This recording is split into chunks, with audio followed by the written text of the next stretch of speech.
فيهاش نقول بقى نعم. دي. نعم. دي. عقبال مجرمين هذه الامه، اتباع الخميني واتباعهم. والله ضحكتني والله يا دكتور هشام.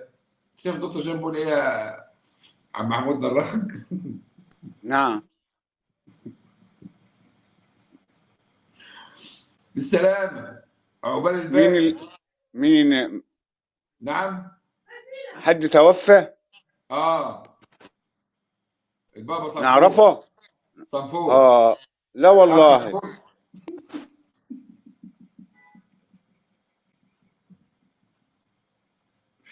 يا اخي انت يا دكتور هشام ليك حاجات، ليك حاجات يا دكتور هشام. ليك حاجات والله العظيم يا اخي.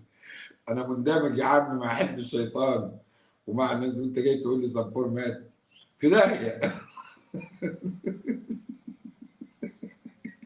ماشي يا عم مصدقك والله. انا مطلوب نعمل ايه في 60 داهيه؟ ناخده عند ربنا هيتحاسب.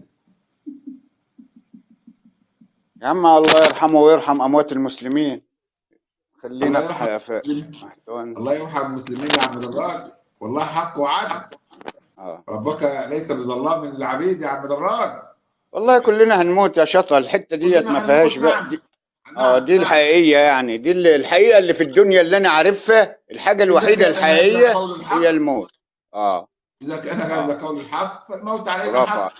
برافو عليك. هتحاسب عند ربنا يا صنفور. موعدك الليله. يبقى موعدك الموعظة اللي الليله. ناخدها العمل الحسن في دنيانا، مش هنوع جدع، مش يعني كده، يعني مش ايوه. هنعديها إن الله وإنا إليه راجعون. انا اتفضل يا لله واد. وانا اليه راجعون. ايوه ايوه، انا لله وانا اليه راجعون. نعم. نعم يا عم محمود دراج. نعم.